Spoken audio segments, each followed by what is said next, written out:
Assalamualaikum warahmatullahi wabarakatuh. Di sini saya Ivan Fajrianur akan mengulas tentang analisis bahasa materi kelompok 1. Materi ini saya bahas juga di awal perkuliahan karena saya sendiri kelompok 1. Mungkin langsung saja kita akan membahas tentang pengertian analisis bahasa. Pengertian analisis bahasa secara umum. Arti dari analisis adalah aktivitas yang memuat sejumlah kegiatan seperti mengurai, membedakan, memilih sesuatu untuk digolongkan dan dikelompokkan. Dikelompokkan kembali menurut kriteria tertentu, kemudian dicari kaitannya dan ditafsirkan maknanya. Menurut Kamus Besar Bahasa Indonesia atau KBBI, arti analisis bahasa sendiri adalah penelaahan yang dilakukan oleh peneliti atau pakar bahasa dalam menggarap data kebahasaan yang diperoleh dari penelitian lapangan atau dari pengumpulan teks atau penelitian pustaka. Kemudian materi yang kedua yaitu manfaat analisis bahasa. Dengan diadakannya analisis kesalahan berbahasa dapat membantu guru untuk mengetahui jenis kesalahan yang dibuat, daerah kesalahan, sifat kesalahan, sumber kesalahan, serta penyebab kesalahan.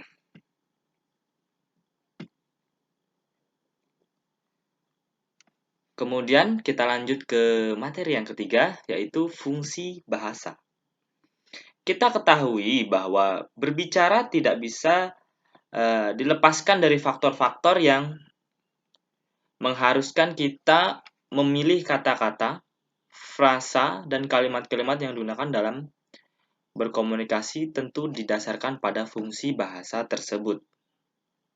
Hal ini menyebabkan banyak perbedaan pendapat dari para ahli yang mengenai fungsi bahasa.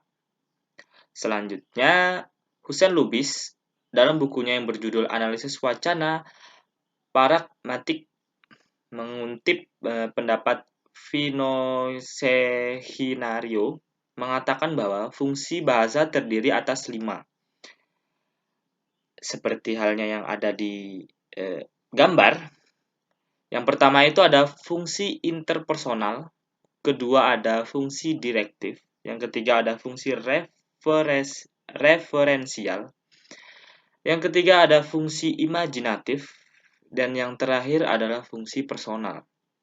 Baik, kita akan kupas satu persatu apa aja yang ada di dalam fungsi-fungsi itu. Untuk fungsi interpersonal adalah kemampuan untuk membina dan menjalin hubungan kerja dan hubungan sosial dengan orang lain. Hubungan ini membuat hidup kita dengan orang lain menjadi lebih baik dan menyenangkan. Kemudian fungsi direktif. Fungsi ini memungkinkan kita untuk mengajukan permintaan, memberi saran, membujuk, meyakinkan, dan sebagainya. Hal ini menjadikan semua keinginan kita bisa dikomunikasikan dengan baik. Kemudian fungsi referensial. Fungsi ini berhubungan dengan kemampuan untuk menyusun ritme, baik bahasa lisan maupun tulisan. Tidak semua manusia bisa menerapkan fungsi ini kecuali bagi mereka yang memiliki talenta terhadap fungsi ini. Kemudian fungsi personal, atau yang terakhir ya. Fungsi ini berhubungan dengan kemampuan pribadi seseorang untuk mengekspresikan emosinya.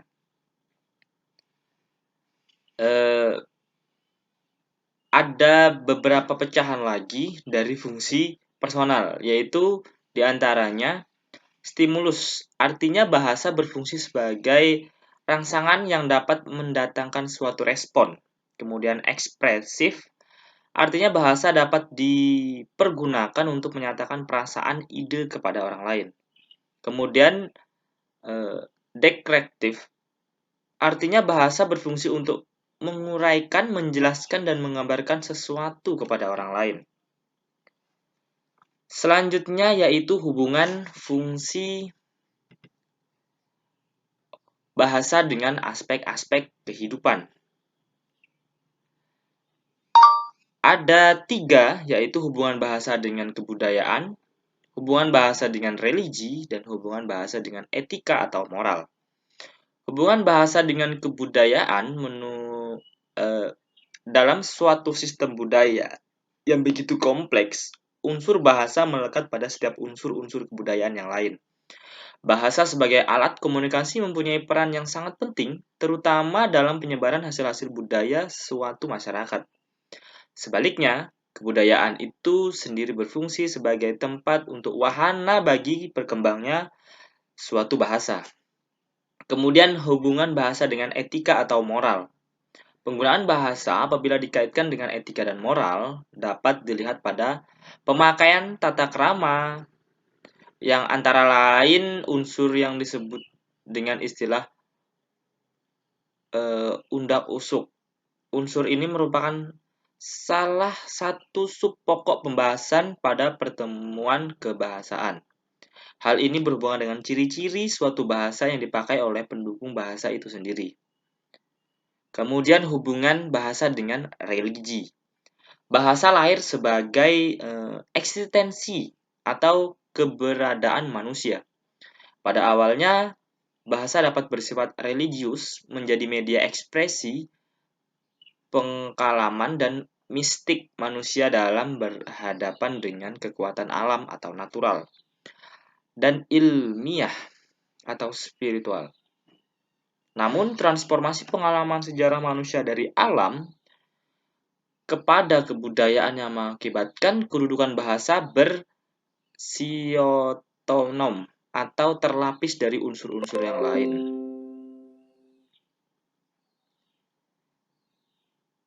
Dalam perspektif bentuk hidup orang lain, akhirnya dapat dikatakan bahwa religi dapat direfleksikan atau diwujudkan dengan menggunakan bahasa. Itulah fungsi bahasa dari segi religi. Kemudian contoh dari analisis bahasa. Contoh-contoh kesalahan-kesalahan berbahasa yang contoh-contoh ini akan lebih dalam lagi dikupas di materi-materi berikutnya. Mungkin yang pertama, ini seperti halnya fenomena masyarakat Jawa yang kesulitan dalam pengucapan Al-Fatihah. Karena kebanyakan masyarakat Jawa, tidak semua, itu biasanya menyebutkan Al-Fatihah itu Al-Fatihah. Al-Fatihah ada juga. Nah, ini kalau secara makna tentu akan merubah, terutama dalam bahasa Arab ya. Namun mungkin karena unsur budaya yang ditekankan di situ, jadi memang kebawa dari orang-orang terdahulunya. Ini yang akan kita kupas lebih dalam lagi di materi berikutnya. Kemudian ini contoh yang kedua yaitu ini. Arti kata tadakhala adalah memasukkan.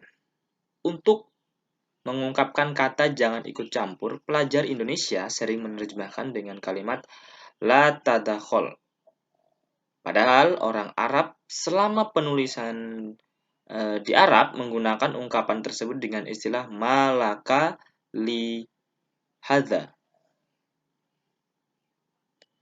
Kemudian ada juga contoh misalnya untuk warga di luar Jawa ya, misalnya kayak di Sumatera atau di Kalimantan, itu ada beberapa orang, tidak semua, menyebutkan ro itu tidak pakai, itu menyebutkannya ra.